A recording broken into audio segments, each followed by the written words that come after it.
Excel PU college Guruvayanakere, ಕರ್ನಾಟಕದ number 1 PU college. Admissions open now. Hormuz ಜಲಸಂಧಿ ಬಂದ್ನಿಂದ ಹಲವು ದೇಶಗಳಿಗೆ ಈಗ ಸಂಕಷ್ಟ ಎದುರಾಗಿದೆ. ಯಾವಾಗ ಇಸ್ರೇಲ್ ಅಮೆರಿಕ ಜಂಟಿಯಾಗಿ ಇರಾನ್ ಮೇಲೆ ಯುದ್ಧವನ್ನ ಮಾಡಕ್ಕೆ ಆರಂಭ ಮಾಡ್ತೋ, ಹರ್ಮುಜ್ ಜಲಸಂಧಿಯನ್ನ ಇರಾನ್ ಬಂದ್ ಮಾಡಿದೆ. ಈ ಬಂದ್ನಿಂದ ಹಲವು ದೇಶಗಳಿಗೆ ಸಂಕಷ್ಟ ಎದುರಾಗಿದೆ. ಹರ್ಮುಜ್ ಜಲಸಂಧಿಯನ್ನ ಓಪನ್ ಮಾಡಿಸೋದಕ್ಕೆ ಈಗ ಇಂಗ್ಲೆಂಡ್ ಮುಂದಾಗ್ತಾ ಇದೆ. ತನ್ನ ಮುಂದಾಳತ್ವದಲ್ಲಿ 35 ದೇಶಗಳ ಸಭೆಯನ್ನು ನಡೆಸೋದಾಗಿ ಹೇಳಿಕೆಯನ್ನು ನೀಡಿದೆ ಇಂಗ್ಲೆಂಡ್ನ ಪ್ರಧಾನಿ ಕೀರ್ ಸ್ಟಾರ್ಮರ್ 35 ದೇಶಗಳ ಜೊತೆ ಸಭೆಯನ್ನು ಮಾಡ್ತೀವಿ. ಆರಂಭದಲ್ಲಿ ಈ ಬಗ್ಗೆ ಆಸಕ್ತಿ ವಹಿಸಿಲ್ಲ ಯುರೋಪ್ ಮತ್ತು ನ್ಯಾಟೋ ದೇಶಗಳು. ಆದರೆ ಈಗ ಬ್ರಿಟನ್ಗೂ ಹೆಚ್ಚಿನ ತೊಂದರೆ ಆಗ್ತಿರೋದ್ರಿಂದ ಮೀಟಿಂಗ್ನಲ್ಲಿ ಭಾಗಿಯಾಗಕ್ಕೆ ಬ್ರಿಟನ್ ಕೂಡ ಒಪ್ತಾ ಇದೆ. ಆದರೆ ಈಗಲೂ ಬ್ರಿಟನ್ ಯುದ್ಧವನ್ನು ಮಾಡೋದಿಲ್ಲ ಅಂತ ಸ್ಟಾರ್ಮರ್ ಹೇಳಿದ್ದಾರೆ.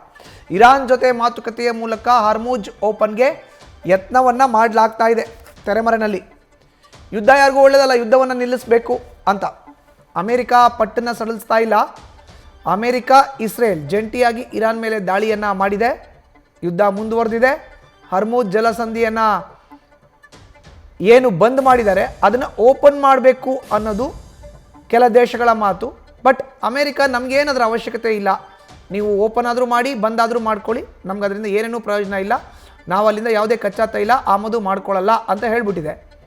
ಜೊತೆಗೆ ಇನ್ನು 2-3 ವಾರದಲ್ಲಿ ಯುದ್ಧ ಅಂತ್ಯ ಆಗಬಹುದು ಅಂತ ಕೂಡ ಅಮೆರಿಕ ಹೇಳ್ತಾ ಇದೆ. ಇದ್ರ ಮಧ್ಯೆ ಇಂಗ್ಲೆಂಡ್ ಈಗ ಅಲ್ಲಿನ ಪ್ರಧಾನಿಗಳ ನೇತೃತ್ವದಲ್ಲಿ 35 ದೇಶಗಳ ಜೊತೆ ಸಭೆಯನ್ನು ಮಾಡೋದ್ರ ಮೂಲಕ ನೇರವಾಗಿ ಹರ್ಮುಜ್ ಜಲಸಂಧಿ ಏನು ಬಂದ್ ಮಾಡಿದೆ ಇರಾನ್ ಅದನ್ನು ಓಪನ್ ಮಾಡಿಸ್ಬೇಕು, ಇದಕ್ಕೆ ಯತ್ನವನ್ನು ಮಾಡ್ತಾ ಇದೆ.